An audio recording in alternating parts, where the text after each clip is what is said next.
Today, I have Jensen and a special guest. I also have Doku here to go over the stories with me of today's and Nomad's little story time. Right? We're going to start now. I have been starting these streams lately with live map, but quite frankly, there's not much difference from the day before. Um, but I would like to talk to you guys about something. I'd like to hear both of your opinions on this. Of course. One of the things that's been bandied about lately, right? Everyone's been talking about is how the Russians have been delayed and everything. But one of the things that they've really come out with lately is they've been talking about the counteroffensive by the Ukrainians. Yeah. Right. And they're all pushing that they took back these small little villages, right, away from the Russians, right? And I'm not saying that those aren't victories, but my question is, do you think it has anything to do with the fact that Biden has come to Europe in an attempt to try and get people to, get behind him? That's the only reason that they're throwing these guys out there. That makes sense. I honestly don't think so. I don't think Biden visiting Europe has much to do with it at all. Why? It just because Biden's weak leadership. It's under Biden's administration was when Putin decided to attack. I don't think him showing up now, like unless Russia maybe thinks they can get something out of him, like I guess that's a possibility. I would argue it's just more through. I would argue it's due to attrition. Well, I think it's the Ukrainians are trying to create a counteroffensive at this time strictly to give the impression that they're winning this war with the media. And you can't argue from a social media perspective. They won the social media war, or they're winning it. You can't argue that. True. Right. But they're not winning on the ground. Let's be perfectly frank. Well, it's like there is a lot of weird stuff about the whole situation. Like Zelensky came out the other day and made this statement like Ukraine is on the brink of survival. It's like it's a weird way to word things. Like how. Yeah, I mean, you can't say like we're winning the war and we're pushing back the Russians and then saying like we're on the brink of survival. Like how bad is it over there, really? Like, let's be honest. Like, let's take the media spin and propaganda and all that stuff and put it aside. Like, if you're winning the war, you don't say you're on the brink of survival. It's like, hey, we might be able to push them back and retake territory. How much territory have you guys really lost? Like, it's not like you're surrounding Moscow or anything. Well, they're not. They're obviously not. They're obviously still in the defensive within their own territories, right? The only thing that they could possibly do would be to widen the war, right? By invading, for example, Belarus, right? And then claiming that the Belarusians crossed first, right? And so they were doing a counteroffensive there, right? In an effort to try and get to widen the conflict and make them look more pathetic and more like victims than they already look. Right? I mean, let's be honest. They were not the ones who aggressed here. Now, are they innocent as the pure driven snow? No. Okay. Because the reality is in those breakaway regions, right, they were turning a blind eye to, in fact, they were encouraging attacks, all right, against the Russian populations there, right? So that doesn't mean that they were going out of their way, the way the Russians did. Because the Russians, let's be brutally honest, the Russians were the ones who came across the borders, period. Yeah, no, Russia was indeed the escalator in terms of how conflict happened. Like it's not like you could say the Ukrainians started to instigate things by talking to NATO and everything. We can argue that all we want, but at the end of the day, Ukraine was not the one that drove tanks and armored personnel carriers and marched boots over the border. That was distinctly Russia. Yeah, true. Yeah.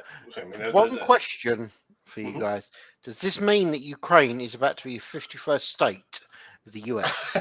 No, I don't think so. No, oh God, no. Okay, just checking. And that's the thing. I know a lot of people are like, we need to side with the Ukrainians and this and that. It's like, first off, I'm American. I'm not a Ukrainian. I'm not Russian. I don't have a dog in this war. But at the same time, let's not pretend that Ukraine is like this bastion of democracy. Like, no, they're corrupt as hell too. And There are corrupt U.S. politicians who've been using the Ukraine for personal profit for well, and that's where one of the large concerns are. I think one of the reasons why you see the entire global elite, let's be perfectly frank, the reason you're seeing the entire global elite jump into the Ukrainian issue and trying to defend the Ukraine is for one reason and one reason only. They were using the Ukraine. They were using the Ukraine as a money laundering area. This is where a lot of their money was flowing through so they could watch it and hide it from, hide their ill-gotten gains. That's where a lot of this was taking place.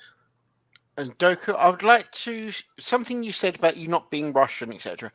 I seem to remember you actually being called a Russian bot at several occasions. Is there anything you want to tell me here now, mate? Oh yeah, apparently pointing out that some video footage was actually from Kazakhstan and not from Kiev made me a Russian bot. So basically, you are Dokuovich. Good to know. Okay. Dokuovich. Yeah. Now, like I said, the Ukrainians are fighting, right? And they're fighting, and Zelensky is not wrong in saying that the nation state of Ukraine is fighting for its life. It's fighting for its independence. Okay, that's not a joke. It's not an exaggeration. Okay. At the same time, if in part of this, if Putin wins, all right, they will be subjugated into a puppet state status. Yes. Yeah, there's no doubt about that. And they will be forced to, sign kind of like a new Warsaw Pact, thing, just like the Belarus does right now. Okay, that's what will happen. Now, the longer this takes, the harder the fight this takes is, all right, the better in regards to a better outcome. I hate to say this, but the harder this fight takes, the better the outcome. One of the worst outcomes that could happen here, to be honest, in my opinion, is if the Ukrainians would totally kick the Russians out and then seize sovereignty. Okay? And just seize it from them and saying, we can kick anybody's ass. Okay? And the reason I say that is it'll destabilize that entire region. Okay? Fair. They would then go, okay, we're going to go into NATO and we're going to go do over this. And the Ukrainians, while they're ethnically different than the Russians, are not culturally different than the Russians. They have the same mentalities in a lot of ways. These are hard people. These are free-spirited people, and you stretch a little bit here, give a little bit of room, kind of, I need a snack on this territory over here. Well, the Romanians would not be happy necessarily. No, they'd be happy that the Russians got kicked out, but the Ukrainians acting like the Russians is a possibility. I want people to understand that. Yeah. Okay. That's not to say that the Ukrainians aren't the victims here, because they are. And we got a couple of stories that are going to identify that. But let's start with a different story first. Mm-hmm. Let's start with this one. Russian Defense Minister Sergei Shoigu, all right, vanishes with heart problems as strains appear in his relationship with Putin over Ukraine war and his daughter, who poses in Ukraine colors. All right. Vladimir Putin's war was plunged into a deeper crisis today amid reports that the defense minister, Sergei, has vanished from view with heart problems. Now, I'll be honest with you, considering how the war is going, him having heart problems, really, that's not necessarily, how do I say this, unexpected. Come on, you're shocked, aren't you? You thought he'd be absolutely calm about what's going on. Nothing to be concerned about at all. And it might even be accurate. Yeah. I mean, let's think about it. Very true. In all fairness, okay, what are they trying to suggest? That Putin might want to have him removed for being a, air quotes, dissident, close quotes? It's not like Putin has ever done that ever again now, is it? No, of course not, right? It comes after it was revealed that Putin had started a witch hunt among his inner circle and was growing wary of close allies after the U.S. and Britain received leaks of his military plans. Among those arousing suspicion was Shogu, right, who is in charge of the bloody military operation in Ukraine, which is believed to have led to more than 10,000 troops being killed and mass civilian deaths. His public appearances have been significantly curtailed in the past week, while his younger daughter, Ksenia,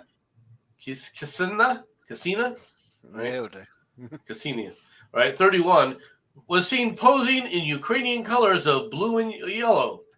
Now, I don't know if this is, I can tell you this: if your daughter is doing something like that in Russia, I can see why her father may be having heart attacks. It's perfectly natural. Do not worry about thing. Nothing to see here. He be fine and weak. He up on vacation in Siberia riding polar bear. Doctor gonna go join him next week. Yeah, he's so fit. He's mining salt. Yeah, I get what you're saying, mate. Ukrainians are not what I want to hear about. Don't worry about it because we won't be talking about it too long. But there are a couple of stories that I do want to talk about concerning this, and we'll just get these out of the way. Ukrainian woman claims invading Russian soldiers killed and raped civilians.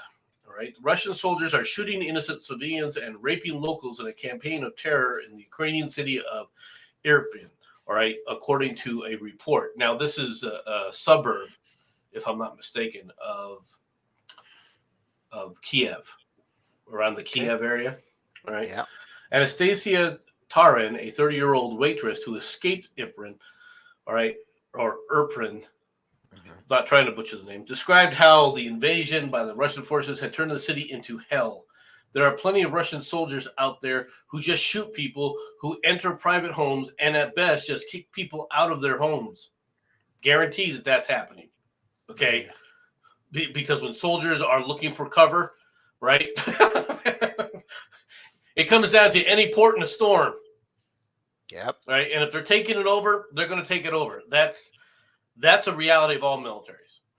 But think of it this way, guys. That will never happen with the American soldiers. After all, don't you guys have an amendment that say they'd never do that? No, that's not what the amendment says. The amendment says is that they can't just go into your homes, all right, without a warrant. Okay. Oh, okay. In that case, I apologize. I was wrong. I'll accept that. It's illegal searches and seizures. In other words, they can't just walk right on in.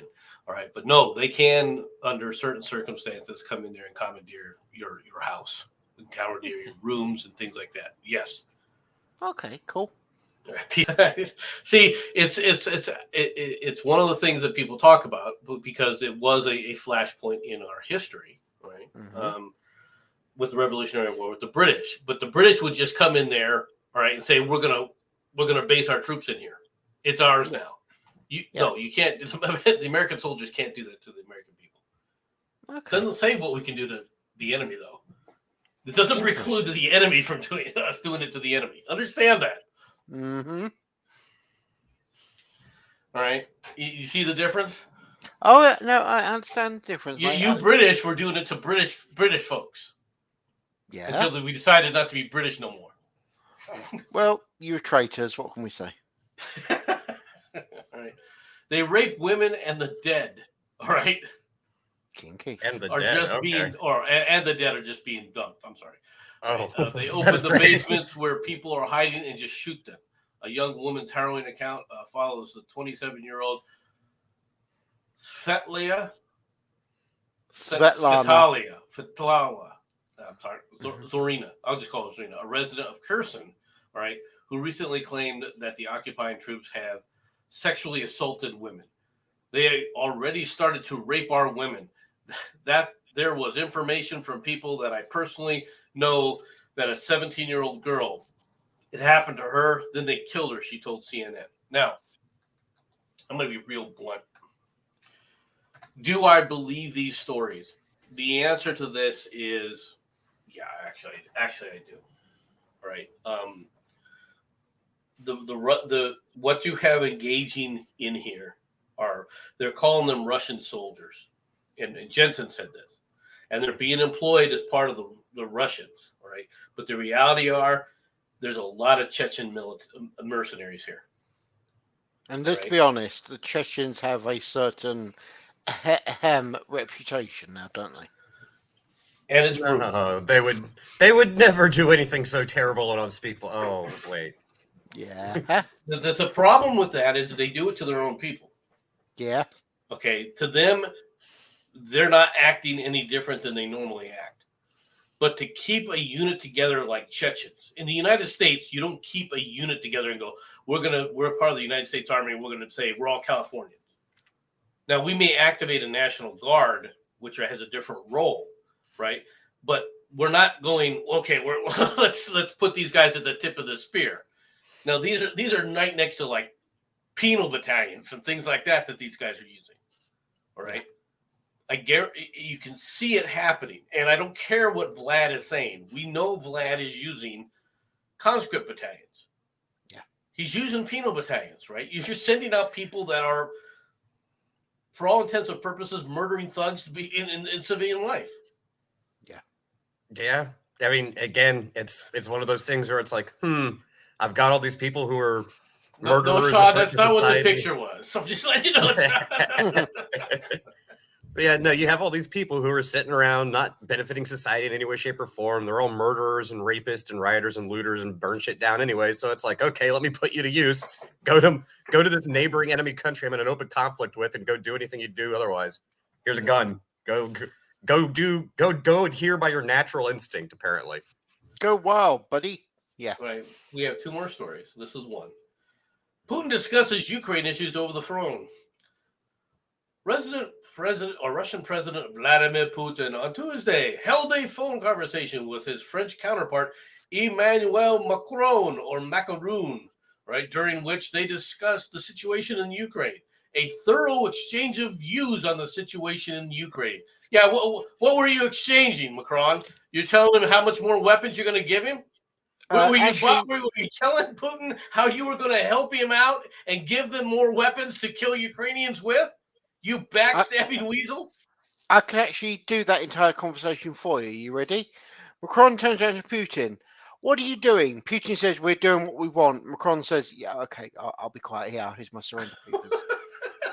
I was going to say, what does Putin have on Macron? The weapon sales. France has been violating. France has been caught with their hands in the cookie jar. They've been selling arms to Russia. You don't see the media talking about that. So no, you can find it. All you have to do is look for it. But during the entire sanctions prior to Biden, all right, we were supposed to be sanctioning Russia. They were just selling freaking arms left and right to them. Just like they were selling them to the Iraqis, they sell them to the Iranians. Let's be perfectly honest. You guys want to bitch about America selling weapons everywhere? We're pikers compared to what the French do. No, that is actually a fair statement. Even I will admit that, and I'll piss at you lot happily. You have not seen us, all right, except for one instance under Clinton, building nuclear reactors for the enemy. Yeah. I do like the way you went all quiet and sort of mumbly there. That was amusing. It wasn't quiet and mumbly. I'm more than willing to admit our mistakes. Okay, cool. I don't shield that. Now, this is actually an interesting move. Mm-hmm. Ukrainian President Volodymyr Zelensky invites Pope Francis to visit Kiev. Ukrainian President Volodymyr Zelensky spoke on Tuesday with Pope Francis and offered to mediate with Russia to help end the invasion as Italy's prime minister voices support of Ukraine's bid to join the European Union. Zelensky addressed the Italian parliament Tuesday and urged the country's lawmakers to freeze the assets that the country owned by members of the Russian elite. You know very well who orders the troops to go to war and who propagates this. Almost all of them use Italy as a place to rest. Do not be a resort for murderers. Gotta admit, that's a pretty good line. Don't be a resort for murderers. No. that's a hard sell in Italy because let's be honest here. They have the mob. The mobs have ties here. Let's be honest. Yeah. Oh yeah. All right. It's Donovan want to find out about the Azov battalions. Yeah, you haven't heard of the Azov battalions, Jensen? Oh, yes, no, thing above it, Gonzalo, sorry, excuse me, Gonzalo Lira channel. I don't know what that is, but I do know about the Azov battalions. Oh, okay, yes. okay. Mm-hmm. Doku, do you know what the Azov battalions are? Oh yeah, I've seen them with their wonderful, inspired, zigzaggy looking sign and the black sun patch on their uniforms, and holding other Ukrainian citizens hostage. Okay, so just so people, as long as you know, as long as people have an idea who they are, we'll just leave it at that. They're utterly trustworthy people, and absolutely nothing ever goes wrong with them. There you go. No? Japan Okay. protests Russia's withdrawal from the World War II peace talks over the disputed islands. Now, this is the Sakhalin Islands, for those who don't know. Yeah. Japanese officials on Tuesday called Russia's decision to drop out of peace talks over the islands that have been in dispute since World War II unacceptable, and issued a complaint to the Russian ambassador to Japan. Oh, excuse me. Moscow announced Monday that it would no longer continue discussions around the 4 islands near Hokkaido due to Tokyo's sanctions in response to Russia's invasion of the Ukraine. And let's be honest, the Japanese sanctions are not, they're real. I'll give them that. They're more real than Europe's. Okay? Okay. All right. They did ban Russian oil. Got to give them kudos for that. Okay. Mm-hmm. Especially considering that they're in the process right now of going back to fossil fuels. Yeah. Just a minor point, and I'm probably going to be shouted down for this, but can anyone think of a time, maybe sort of in the late 1930s to early 1940s, that Japan had something to do with oil once before? I can't remember. There was something about that, wasn't there? Yeah. No, Japan has always been an oil flush country with tons of steel and natural gas and minerals. There's no reason for Japan to be concerned about something like this. Okay, no, as long as Russia doesn't have any, let's just say, off-site naval situation that they are concerned about. I can't think anything could go wrong involving Japan. It's not like that's ever happened before. Ever. The Sakhalin Islands, all right, were islands that they're Japanese. It's not. Let's be honest. They're Japanese islands that were seized by the Russians as a give me to the Russians after World War II. We never should have done that. Okay, we never should have given the Russians anything that was Japanese. Okay, that's my opinion, and it has to do with the fact that the only reason that they did it was because of a deal that was made when the Russians decided to go to war 2 weeks before the end of the war. But we already knew that we were going to end the war anyway. Yeah. Okay. So the idea that this was really any business for us just to give these islands away. We never should have given those islands away as part of the peace deal. Okay. Now Japan at least has, I'll be honest with you, Japan had a lot more trade going on with Russia than almost any other nation in the world. All right. They had most favored nation trading status with Japan. Oh. Okay. Japan cut that off and they sanctioned Russian oil. Now you got to understand this because that's a big deal to Japan because they were rebuilding their entire grid, all right, away from nuclear power. Well, what are you going to replace nuclear power with? You're going to have to you're not going to replace it with solar. You're not going to replace it with wind. Okay, you're going to have to replace it with oil. Yeah. So this was significant that they decided to forego Russian oil. Right? Japan has been more of an ally. All right. An old enemy of the United States is more of an ally than our supposed friends like the French. I'm saying nothing, but yeah, you're right. All right, let's go on to another story. Project Veritas say the Fed secretly accessed its emails. Oh, here's a surprise. Tell me something I didn't know. A group that has singled out journalists and Democrats in undercover operation contends that prosecutors misled a federal court and sought unwarranted gag orders during a federal investigation of the group's ties to the alleged theft of the diary belonging to Joe Biden's daughter, Ashley. In November, the FBI conducted pre-dawn raids at the home of Project Veritas's founder, James O'Keefe, and the homes of two other individuals who worked with the group. The agents acted with warrants that allowed them to seize phones, computers, to search for evidence of trafficking in interstate property. Okay? This is something they've never done, all right, to the New York Times because they're busy freaking working directly with the New York Times people, all right, illegally, all right, to put in false stories. Just putting it out there. Okay, we know this is true because of the emails and text messages, all right, that have come out because of the Mueller investigation. Well, let's be honest. If it's New York Times, we had that little conversation that's going on about them.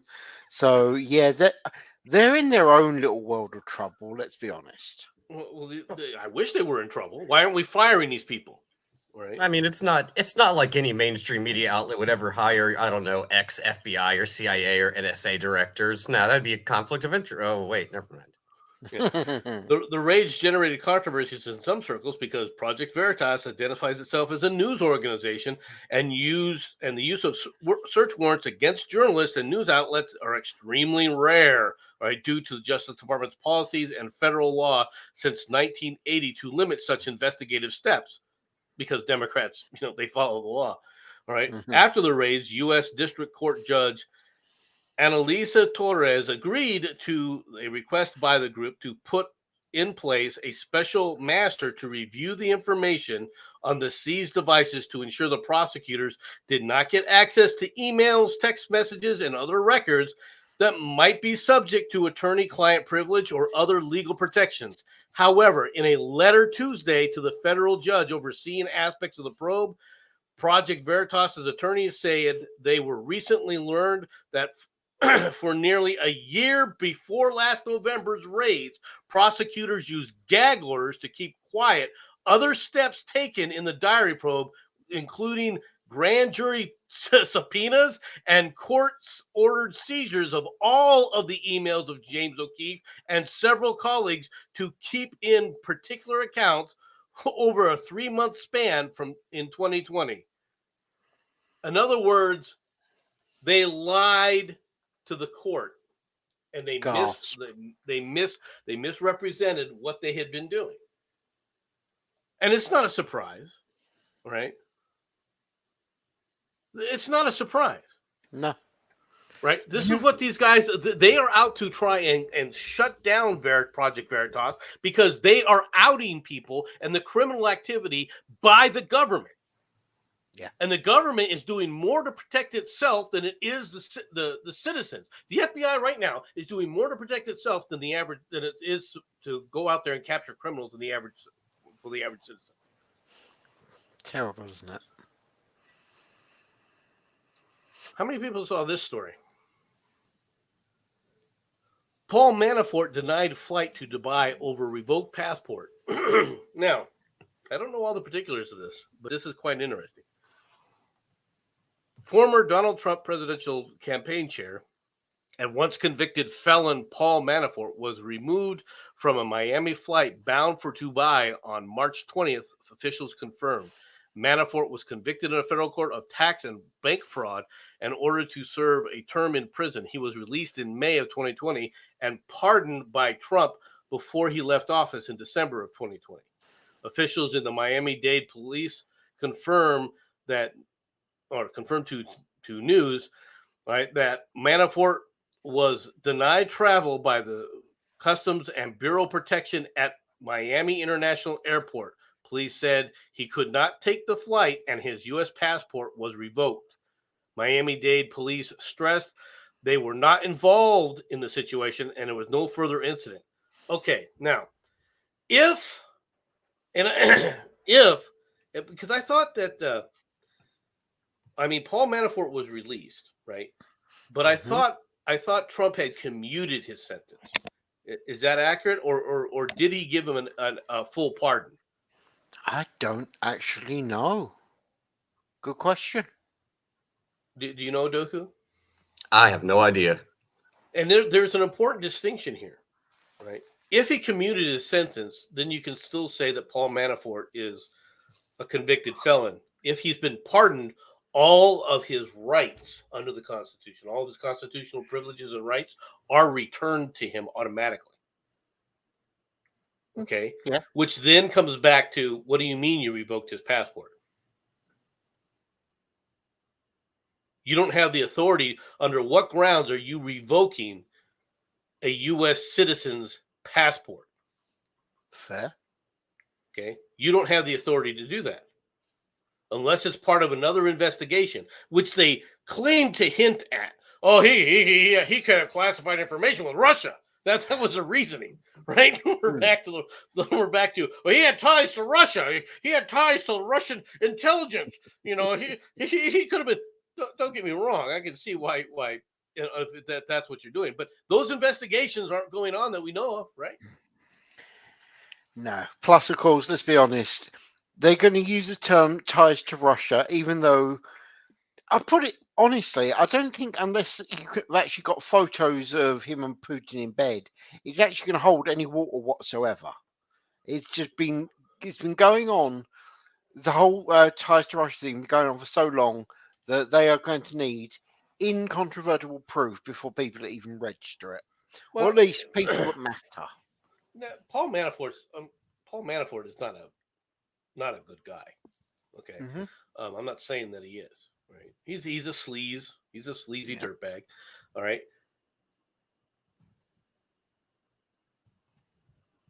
I don't think he's a Russian asset. I don't think he's a Russian plant, and I don't think that he has any kind of worthwhile information that he could hand to Russian intelligence. All right. Okay. If he and to take away his passport doesn't make it any less likely that if he is such a threat, how's that going to prevent him from walking into the nearest, over into somebody with a burner phone and simply say, "Hey, Vlad, I have something for you," and giving it to him anyway? True. Right.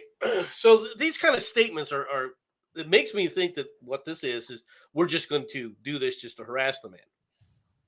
Yeah. This looks like, just harassment from the government. That's my take.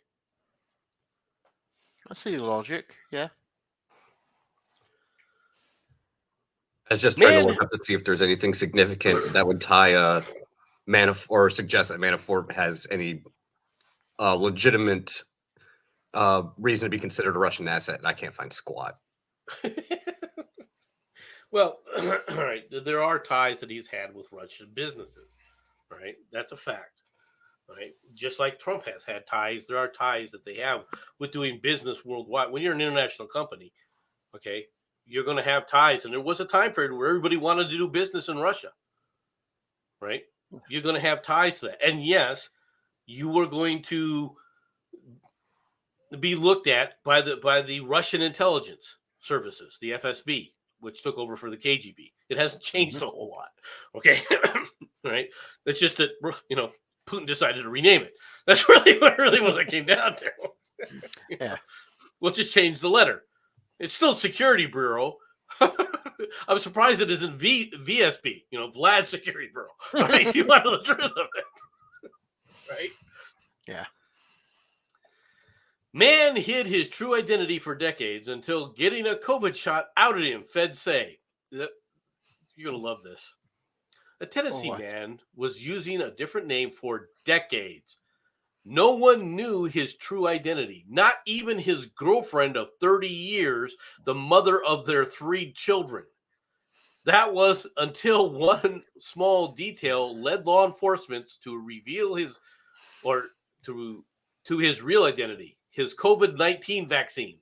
Jerry Leon Blankenship, 65, from Newport, a city's about 50 miles east of Knoxville, had been using someone else's identity since the early 1980s, according to court documents obtained by McClatchy News.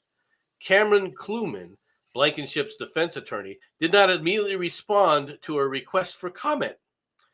At the time, Blankenship had deserted the U.S. Navy after completing basic training. To avoid military service, he assumed the name and the identity of another individual, authorities said. In the early 1980s, Blankenship was in a short relationship with a woman. When the woman heard that he went AWOL from the Navy, she suggested that he use the identity of the father of her child to avoid trouble from the military. Court documents show. In other words, she ditched her boyfriend, hooked up with this guy, all right, got pregnant from her previous boyfriend, realized that, holy shit, I need someone to pay for my daughter, all right? I'll blackmail this guy into doing this. Right? Mm-hmm. We'll make a deal. I'll give you the name of who the real father is. You can claim that that's who you are, and then you pay alimony. Oh, it's about to get a whole lot more interesting if you carry on reading. Right? Although it came as a surprise to all of us when we found out he had been taken into custody and why. It doesn't change who he is, Blankenship's daughter said in a letter. Daddy has always been an incredible, faithful, caring, and honest man, minus the name. He's an outstanding citizen. Uh-huh. Really? No, dude. You actually missed one section. After he and the woman separated, he met the estranged daughter of his first wife from a different relationship, and they started dating, authorities said. Documents show the two settled in Newport, where they raised 3 children and built a home repair business together. Right. Is it me, or can you hear banjos playing somewhere in the background? Doki? Well, this is not. He's not related. He's not related to the daughter. Not really. No, that is true. But there is a certain morality to marrying the daughter of the woman that you was dating. Maybe I'm just too much of a. You think the 20-year difference in age might have had something to do with that, or the 10 years difference in age? You're just a prude. I am. Yeah. All right. Law enforcement in Tennessee became aware of Blankenship's offenses after reports from a victim of identity theft in North Carolina, the authorities said.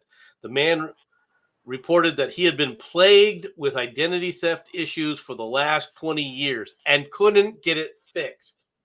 All right. The guy's identity, who he stole, okay, because he had his social security number and everything else. This guy had been plagued with this for 20 years. Yeah. Getting screwed over, right? Law enforcement officials obtained surveillance of Walgreens, all right? He said the most recent event took place in March of 2021 when Walgreens contacted him about his COVID-19 vaccine, which he had never received. They obtained surveillance footage of the Walgreens from which showed Blankenship receiving the vaccine in the man's name, according to court documents. He pled guilty to 1 count of false use of a social security number and 1 count of aggravated identity theft, according to the plea agreement. On March 21st, Blankenship was sentenced to 25 months in prison. He got more than Juicy did. This guy got 5 times more than what Juicy got. Right? Does that shock you? Followed by 3 years of supervised release, according to the news release. Right? Blankenship could also face a military tribunal for his desertion, according to the release. Yes, he can. Because when it comes to AWOL and it comes to desertion, they never forget. So is there actually no length of time that actually applies to that? Because I know that is actually a thing. Oh, okay. Cool. Nope. They can come after you forever. Yeah. Right? Okay, cool. Good to know. Yes, if you desert, if you go AWOL and you don't come back at some point, right? Yeah. I mean, so it goes from automatically after a certain period of time, it goes from AWOL to desertion, right? Yeah. They will hunt you down forever. Okay. Now, people laugh about this, but it's not a joke. No. There were a lot of people, all right, who were ordered onto active duty from inactive status, right? After when the Iraqi freedom and enduring freedom kicked off, right? Yeah. They got a nice little letter like I did. Pursuant to the presidential directive, blah, blah, blah, you were ordered back on active duty. And a lot of these guys said, screw you, I'm not going. Right?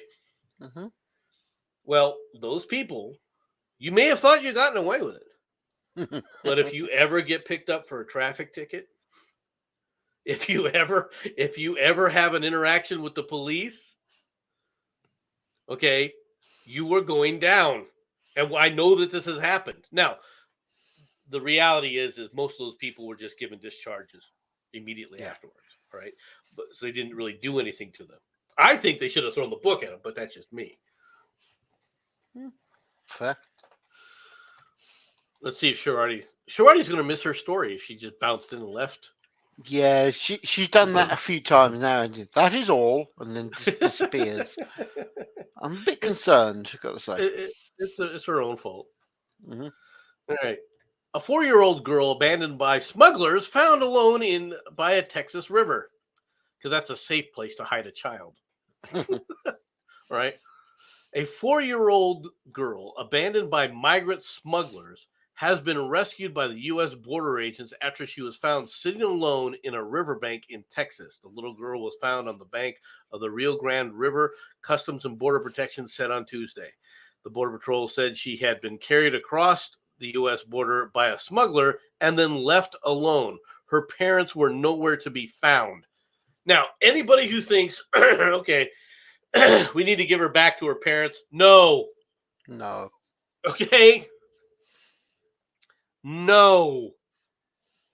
It wasn't immediately clear how long the girl had been sitting by the river. The child is now safe thanks to our agents.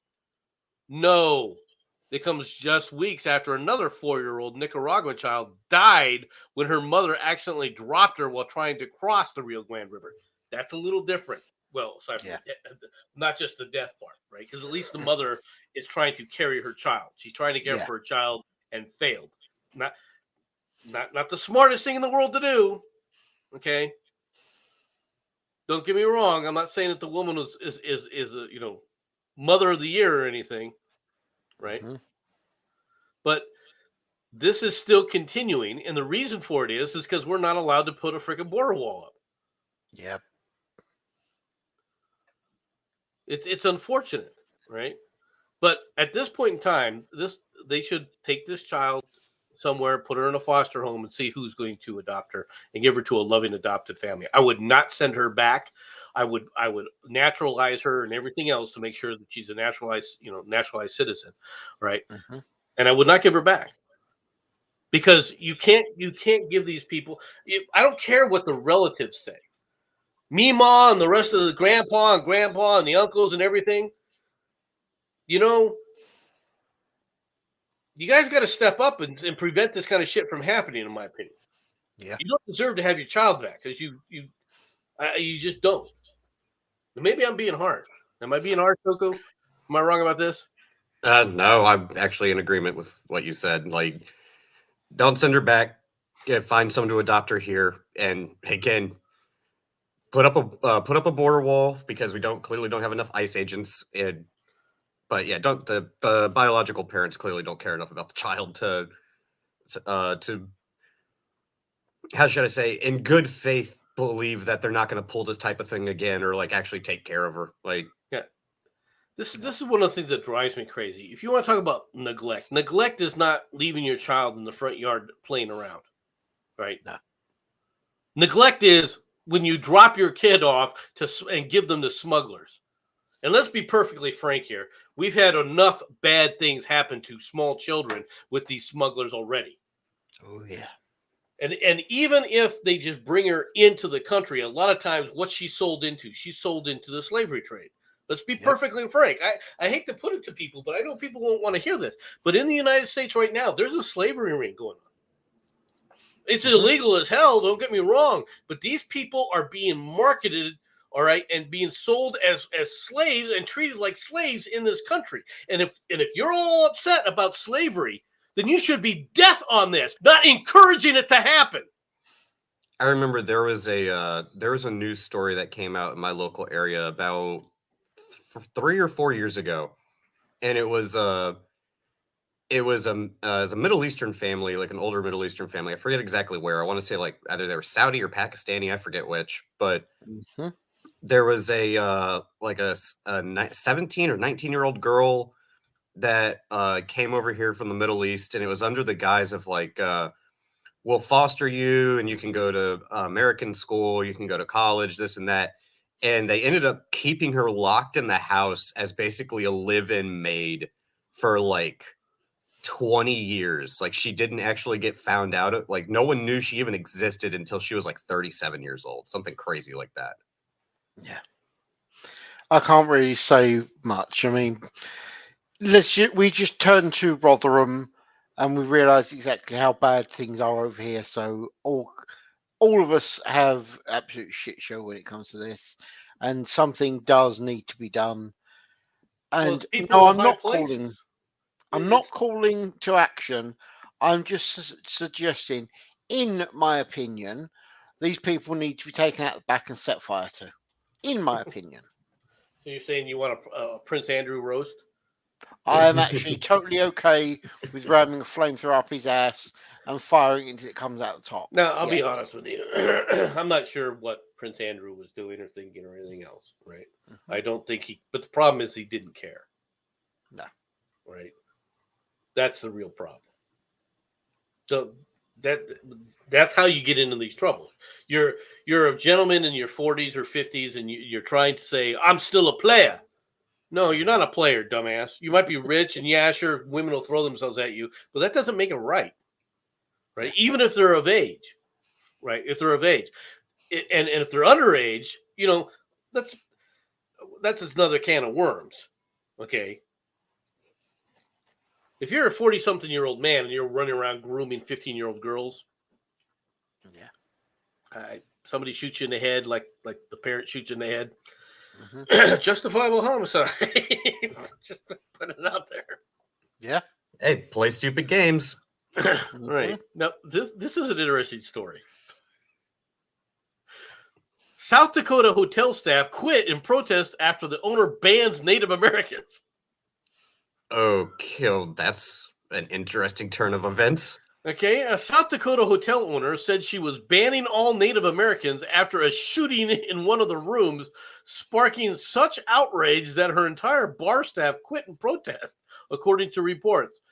We will no longer allow any Native Americans on the property, the Grand Gateway Hotel owner, Connie Ure, wrote on a Facebook, according to screenshots shared by outraged Rapid City Mayor Steve Allender. Okay, natives are killing natives, she wrote, although the victim of the shooting at her hotel remained alive, albeit with life-threatening injuries, according to the police. Ure also told staff in an email that she really does not want to allow natives on the property. Right, the South Dakota Public Broadcasting reported. The problem is we do not know the nice ones from the bad natives. Lady, I don't. She didn't just burn her bridge. Right? She planted nitro all over it, including on her heads, and then went to see what would happen. Yep. Before you run off of this, okay, so stay here. In the more on South Dakota, there is second story. South Dakota bans transgender athletes from female sports. Wow. Yeah, that's the governor though. All right, this is just a moron. All right. All right, the problem. All right, so we just have to say no to them. She wrote, according to a widely shared thread at the where was the South Dakota PB, right, said it had verified the account, I guess. Her views were immediately condemned by hotel executives on a thread. Really? They immediately said, whoa, whoa, whoa, whoa, whoa, whoa. Let's put this on it. Your racist rant is unwelcome. All right, let's talk about this for just a quick moment, though. Okay? This is obviously a racist rant. All right. I mean, let's be perfectly honest. Some days you go along saying racism is not a problem in America. And generally, it's very, very true. But you will find them. All right. There's one of them. All right. You going to say that this wasn't racist, Doku? No, I mean, it's literally textbook definition of racism. It's discrimination based upon somebody's ethnic background. Like, yeah, that's like literally right out of Merriam-Webster. All right. I mean, it's like, now, I would like to know how she's identifying whether or not they're Native American. Well, I'm curious. Test? All right. I'm curious about this, like, because was it just this one incident, or has there been like other problems in the past? Like, I'm not trying to say a shooting isn't bad, but it's like I almost feel like there'd have to be like other instances leading up to this type of decision to force you into like a position where you're just like, fuck it, I'm gonna go full racist and discriminate against these people and ban them from the property. Like, what other problems have you had with Native Americans that led to this point? I do have one question. Carry on straight after, but does that mean Elizabeth Warren isn't allowed in there?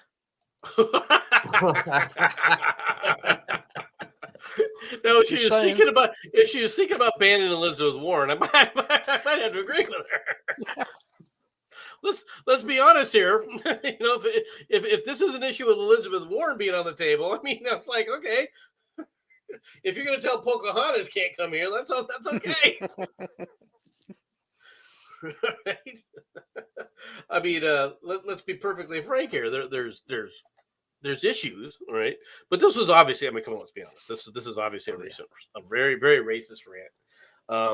But I think what happens is all right, you got to understand certain aspects of Native American, being a Native American. Okay. Mm-hmm. One of the things is the Native American genetics, right, are not geared toward alcohol consumption. All right. Their ability to metabolize alcohol in the body genetically is inferior or lacking, I should say. All right. Than what it is for quote unquote people from the West. I did not know that. Do carry on. It's very similar to the Asians. All right. Mm-hmm. You know how the Asians can get drunk just on a glass of wine, right? True, but I would point out the reason for that did create sake. Well, they did, but the reality is their body can't metabolize it like Western peoples can, right?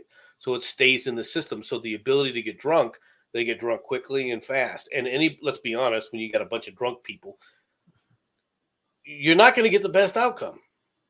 Just to clarify, what you are telling me is that Native Americans are basically cheap dates. This is what you're saying, right? That is not what Oh, trust me, I could have said a whole lot worse, but I've been good boy. That is not what I was trying to go with this, right? But when your body doesn't metabolize something, right, and it causes problems, of course, there were a lot of Native American tribes that absolutely were death on the firewater, right? That they banned it in their entire communities, right? Because they knew what it did, right? Because they couldn't handle. These are people who can't handle drinking at all. A beer between you and me won't even have any effect. A beer with pure blood Native Americans is going to get them drunk, and I mean slobbering drunk. Wow. Okay, and because that's the way their body is. It's a genetic issue. It's not because they want to be a bunch of dumbasses, right? But when you get drunk, you're a dumbass. I mean, let's be honest. You start acting like a dumbass. There's very few people, right, who when they get drunk turn into Mensa candidates. I have yet to meet one. All right, I plead the fifth. Fair statement. And I've seen a lot of drunks, right? when you're in the military, you see drunk people all the damn time. Right? I shouldn't say you see it all the time, but when you go to parties and you go out in the military, drinking is it's a staple. It's like bread. Yeah. If you see somebody not drinking, you're like, what's wrong with that person? Right? Yeah. Oh, he's on duty. Okay. That's how you identify who's on duty or not, right? It's also a way of identifying, quite frankly, who the narcs are. Yep. Right? Just to let you know. Not saying anything, right? I don't want to bash this too much, right? This is one of the things that's true about this. So I'm sure that this lady has probably had some issues, right? Or heard all the stories about, drunk natives and developed her attitude from that point. And South Dakota does have a lot of large Indian reservations, right? Yeah. So that's probably what was feeding into this. But it doesn't change the fact that she's a bigot. Okay, just put it out there. Yeah. I mean, when you say you can't tell the good ones from the bad ones, it's kind of like you should. It was bad enough, but you shouldn't have said that. Like that is the first one was burning the bridge. That is digging the hole for the fire to be put into and then jumping into it. Okay, I just want to check one thing, and I'm actually not necessarily going to be that horrible with this statement, but was she maybe in her late 60s, early 70s, came from around the sort of time when saying such things is reasonable? Because, let's be fair, it's well-known fact that you always watch what Granny's going to say because she's about to say something. I'm wondering if that applies in this situation.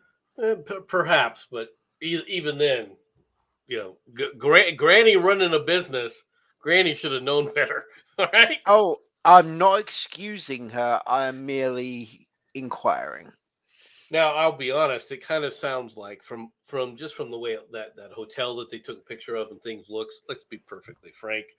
This is not a resort hotel. All right. This looks like, the hotel where the kids in high school go to get it on, right? Yeah. For a night. Just putting it out there. Okay. That's what it looks So- like to me. What you're telling me is the name of the hotel was Crackhead Motel. Okay, good to know. Well, I wouldn't say crackhead, but I suspect that they have they put a run that they could put in a good run for the money of like the Motel 6 down the street. You're saying that they charge by the hour. I understand. All right. Yeah. Yep. Okay. Just putting it out there. Okay. From the Babylon Bee, a parody non-parody site. Taliban spokesman finally banned from Twitter after sharing Babylon Bee headline. Kabul, Taliban spokesman Mohammed Naeem Warda has finally been banned from Twitter this week after carelessly sharing a satirical headline from the Babylon Bee. Wallah, I just thought the joke was funny, said the bloodthirsty terrorist. A man who thinks he's a woman? Who ever heard of such a thing? Those Babylon Bee people sure are so fun and crazy, even though they're infidels who must die a painful death by our hands. Twitter said that they will not unlock Wardy's account until he deletes the hateful, bigoted material. Once he does, he will be able to join President Putin, Antifa terrorists, and the CCP, all right, and violent pornographers using Twitter freely. Twitter has a clear policy against expressing any opinion that runs contrary to our preferred gender ideology, said one Twitter spokesman, as a group of activists stood menacingly behind him with billy clubs. Also, the trans activists said that they will burn down our building if we don't comply with their agenda, so we don't really have a choice. Yep. Unfortunately, that's the truth of the matter. Yep. Let's be perfectly frank. Right? You got to understand who these people are, because they will attempt to burn down your house. They will attempt to burn down your business, right?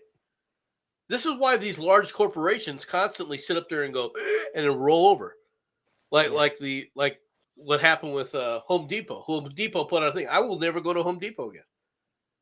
Fair.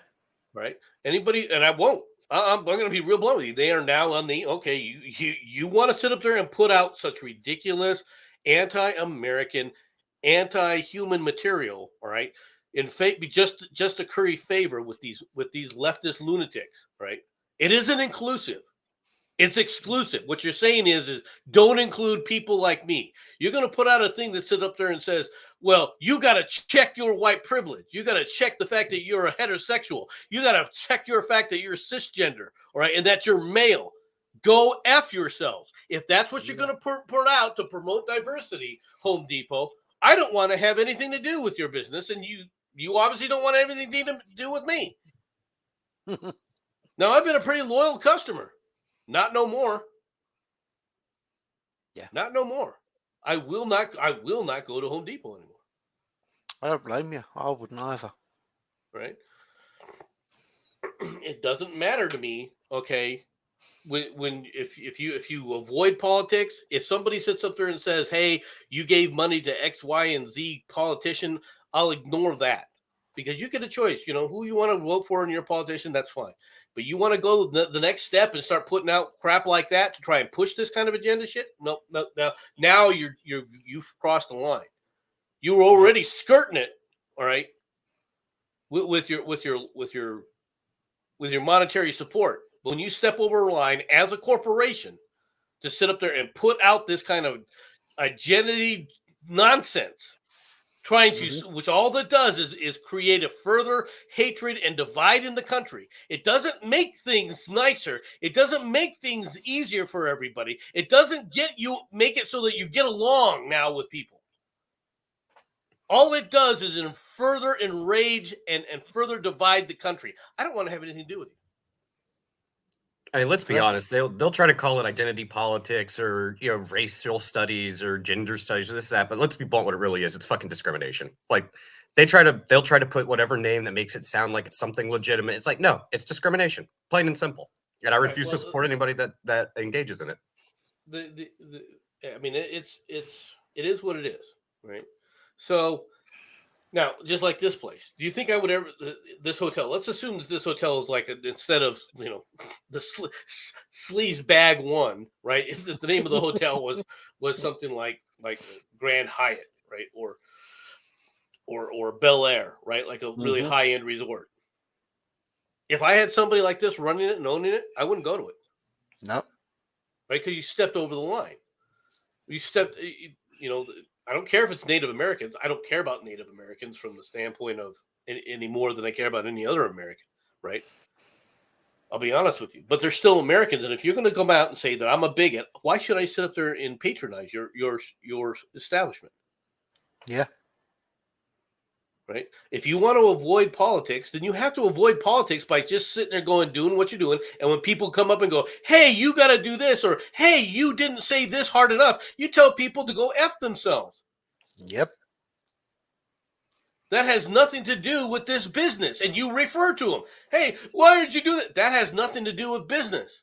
Well, if you don't do it our way and you don't support us, we're not going to support you. Fine. But I'm not going to be blackmailed. That's how you handle this.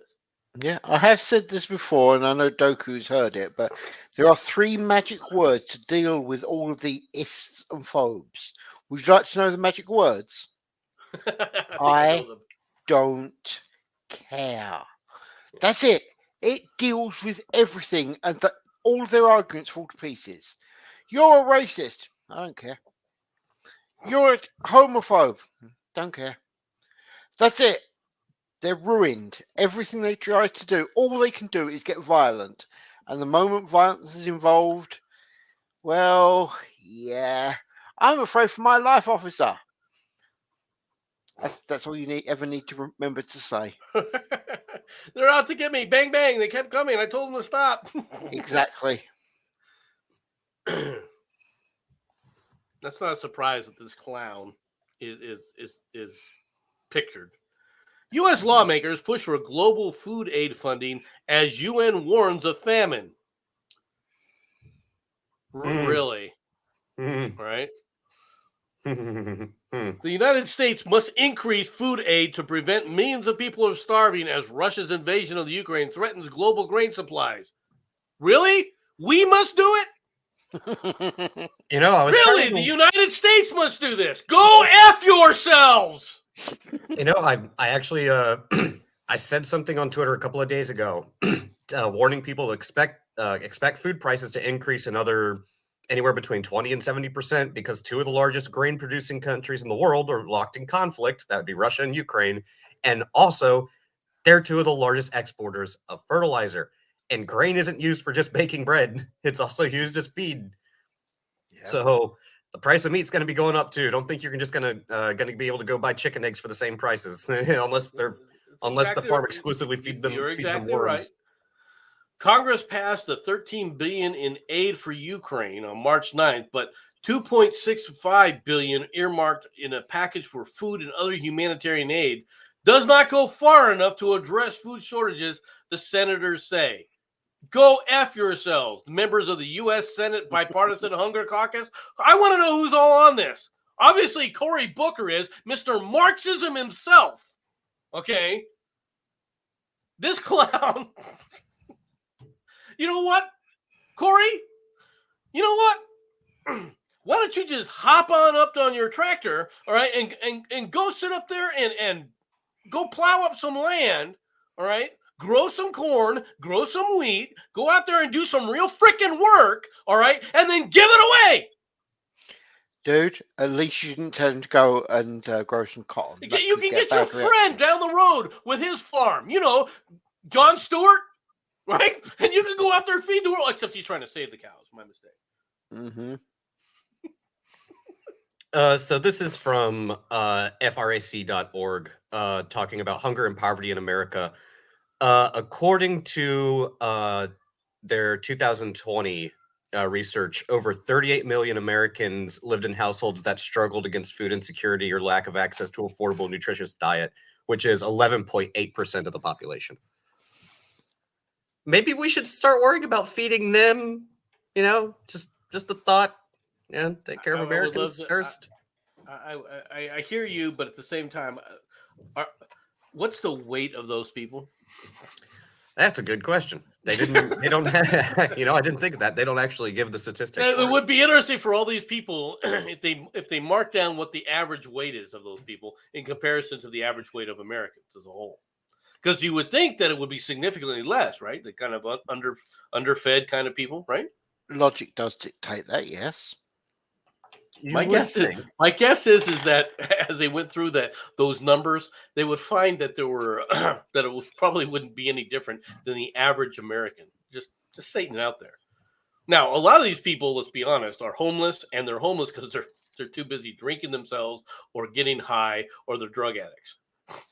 And those people do tend to be thin because they look at it as, you know, I could have a sandwich. Or I could do a doobie. Oh, dude, let me take a hit on that crack pipe, man. Oh. Yep. The crack pipe diet. I'm surprised people haven't been suggesting. Don't do it, dude. Don't suggest it. You know that will become a thing. Okay, don't do it. So yeah, the Ukraine is an excellent scapegoat. You know, I forgot I can do this. Chris is exactly he has right. power.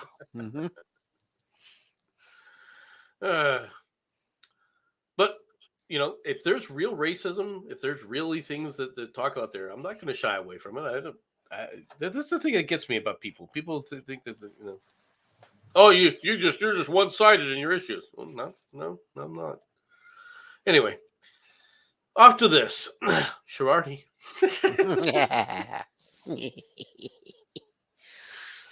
Unable to move a single muscle, even to open your eyes, completely locked into your own body, yet fully conscious and aware. Lou Gehrig's disease, all right, ALS, is a nightmare in its advanced form, leaving patients without any means of communicating their needs and wishes.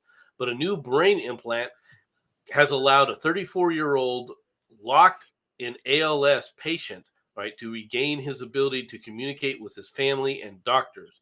2 microchip implants inserted in the brain of the German patient allowed him to form words and even full sentences using nothing but mental impulses.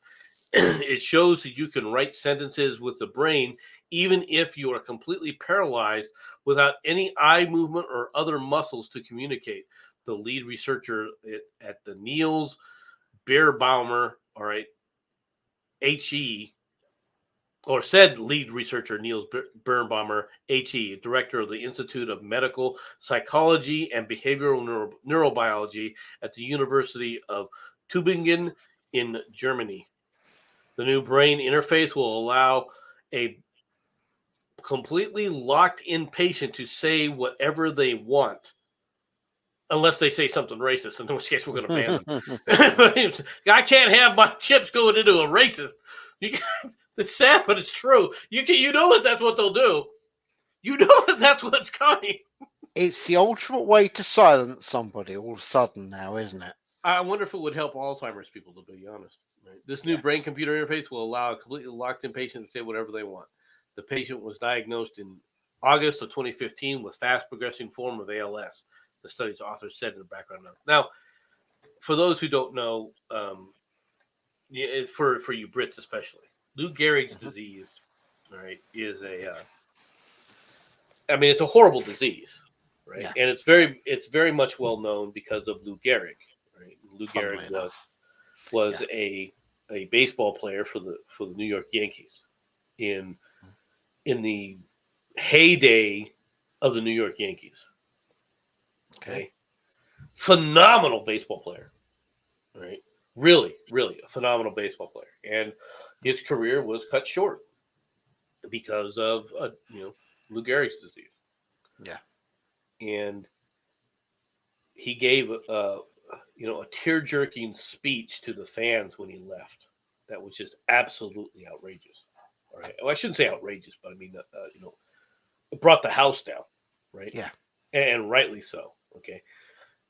Phenomenal. It was just an absolute phenomenal speech. And it's one of the things that we used to be played all the time, right? To remind people of there's diseases out there, that these things affect people, and how to handle and deal with this kind of when life throws you a lemon, right? You can't let it define you. You got to you got to face it. And Lou Gehrig was the epitome of class in that case, right? And he played with Babe Ruth. Understand this, right? Okay. So you're talking the 1930s, right? Yeah. Like I said, I mean, it's something that affects Americans even to this day. It really is. I mean, there's movies about him and everything else. I mean, if you've never I've heard the name. That's the best I can give you. Is I've heard the name. Yeah. But the thing is, you see, you're looking at this and the implants. Unfortunately, they've got it for people that, and I will freely admit that they are not well and they need help. Yes, but can you imagine a possible use of this with the military for communication? Oh yeah. And once you got all your troops interconnected with this, and let's be honest, a soldier just turns around and goes, "Sir, yes, sir," when it's time to get anything done, and they'll pretty much have anything rammed into them. You mount that in your soldiers, you now got soldiers can communicate with each other, and you don't need radios. Can't see how that could be of use at all, can you? No. Well, it could be. I mean, it could be a what they call a force multiplier for sure. Yep. And Doku, cross that over with those goggles that we was talking about a little while ago, and you can now see out of the other person's eyes at the target. Can you say indirect fire? I think you can. Oh, you can do a lot of things with it. Oh, shame Doku's not here. She's not wearing glasses. It's a pity.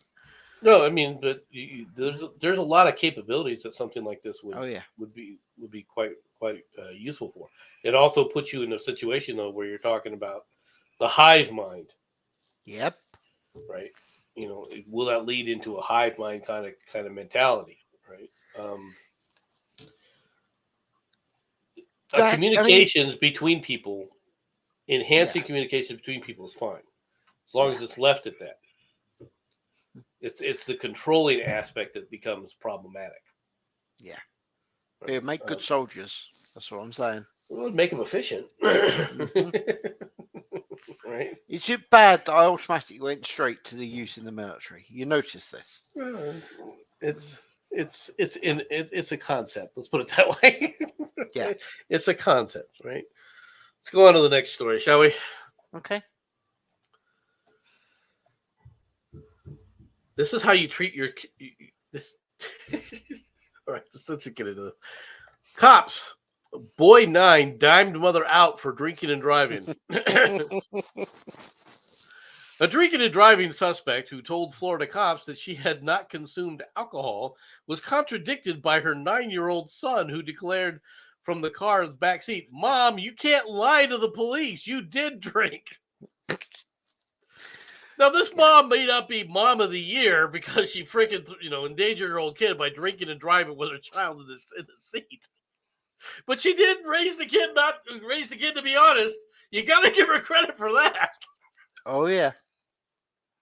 According to investigators, Kirstine Wiley, a 69-year-old teacher, why is it there's always teachers who are doing this, right? Yeah. There seem to be a lot of teachers that give this. Narrowly avoided striking a police car as she drove on the Vero Beach Street at 2 a.m. yesterday. The cop car, with its lights flashing, had pulled over to handle an unrelated incident. When the deputies approached Wiley's 2018 Ford, they spotted her son, who was not wearing a seatbelt, in the back seat, curled up and crying. Mm-hmm. As detailed in the arrest affidavit, all right, the cop noted that a wobbly Wiley's eyes were watery and red in color, and there was a strong odor of an alcoholic beverage emitting off of her person and her breath. When asked if she had been drinking, Wiley said, "No." That was when the cops say that Wiley's son replied to his mother's answers by saying, "Mom, you can't lie to the police. You did drink." The boy subsequently told the cops that the mother had been drinking at a party and he had asked her to slow down when they were driving back to their Vero Beach residence. The child said that he was very scared while she was operating the vehicle. What kind of person takes her 9-year-old to a drinking party? Do you know what this story actually tells me? This story tells me here and now what should have happened was she should have bought in that chocolate he asked for. That's what I'm saying. Wiley, who reportedly admitted to consuming 2 vodka mixed drinks at the party, declined to perform a field sobriety exercise as pictured above. Wiley agreed to a breath test, which recorded her alcohol content at nearly 3 times the legal limit. Wow. If you're not going to take, a test for your, a field sobriety test, doing field sobriety exercises, let me explain this to you folks. If you just say, "No, I'm not going to take that," they're going to ask you for a breathalyzer. And if you say no to that, they're going to take you to the freaking, hospital, and they're going to draw blood. Right? Yep. You're not getting away. Right? You're not. You. Now, she got charged with a misdemeanor, which is really interesting. She was also charged with child abuse, a felony for allegedly driving drunk with her son in the car. And she was also charged with resisting police for allegedly snatching her hands away when the cops sought to handcuff her. All right, now they're going to drop the resisting police. That's just stupid, right? All right, but you're not going to get away from the police at that point. No. Okay? If they think you've been drinking, now, cops will pull you over, and one of the first indicators that they're going to look at is going to look at your eyes. The problem is at 2 a.m. in the morning, almost everybody's eyes are bloodshot. Okay? Yeah. All right. I mean, if you look at any guy in the military, all right, at 2 a.m. in the morning, right, their eyes are going to be bloodshot because they've been up all friggin' night. Yep. Now, they might have been drinking. That's true. But they might not have been either. Okay? Yeah. So but it is one of the indicators of too much alcohol is bloodshot eyes. So that is one of the reasons why they can use that as an excuse to say, well, most people's eyes aren't bloodshot, but yours are, so therefore we have reasonable doubt. And that's all they need. Mhm. And it's an excuse for everything that they do. Yeah. Let's be honest. Yeah. But that story wasn't big enough. That story wasn't loony enough. Nope. We have to go to the final story of the day. Wedding night brawl landed bloodied newlyweds behind bars. Klingon wedding. That's what I'm saying. Hours after exchanging vows, a North Carolina couple exchanged blows at a Florida hotel, according to police, who found the bride in a wedding dress covered in blood and the groom with injuries to his face. The police were called early Sunday morning to a Hilton in Naples, where they encountered Stephanie Guinness, 32, in the hotel's salon room. Guinness's wedding dress had several spots of blood down the front, and the left strap of her dress was torn, according to the Naples Police Department. Gina's face and chest were covered with blood, and she was crying, cops noted. Gina's mother told officers that the newlywed was involved in some sort of altercation with John Gerhard, 43, the man Stephanie had married earlier, all right, that evening. Notice the age difference, 11 years old. Oh, yeah. 11 years, all right. Guinness told cops that the couple had quarreled about her brother while in their hotel room. Dude, why? It's your wedding night. Okay? Mm-hmm. Why did you bring her brother up? I could answer that, but you could get in trouble for it. All right. I reckon actually they brought him up because she wanted the brother to join him and the other guy was unhappy. Or worse. There's actually no, it does get worse. How about if he wanted the brother to join and she said no? Just saying. I'm just all right, but you gotta understand. You get my point. You get back to the hotel room. Are you really going to have a discussion about the family, or we're finally away from them? We're alone. Let's get it on. I mean, let's be honest. Yeah. What the hell were you thinking, dude? All right. I'm sorry. Somewhere along the line, if you had to be bitching to each other before you even got to the room, and it carried on. Are you stupid? So let's take a bet here. How long do you think before the divorce? 2 months. Gerhard, who said that his wife headbutted him, had a cut on the bridge of his nose, swelling in the face, and dried blood on his pants. It sounds like she went, "I'm your Huckleberry," and took him on. I'll be honest, doesn't it? Yeah. I stand by my statement. It looks like she's the one who won that fight. Right? Yeah. That must have been one hell of a nosebleed. Gerhard claimed that the dispute's primary aggressor, right? Both were arrested for domestic battery. The couple who live in Newport, North Carolina, were booked in the Collier County Jail on a misdemeanor count. Guinness and Gerhard were each released yesterday on $1,000 bond. All right. This is your wedding is not getting your nuptials are not getting off to the best of starts. This is not how you start your weddings. This is not how you start your life together. Okay, dude, it's Klingon wedding. Okay, perfectly reasonable. You know, unless her name is McCoy and his is Hatfield, there's no excuse for this. Okay, that's a fair statement. All right, let's be honest here. Oh my God, you got to wonder about people. You really do. Oh yeah. All right, that's the last story that I got. You see now why, and I even cut some stories out that I kind of actually want to talk about. But you see why I wanted to do this now. So. Oh yeah. No worries, mate. Save them for next time. To be honest.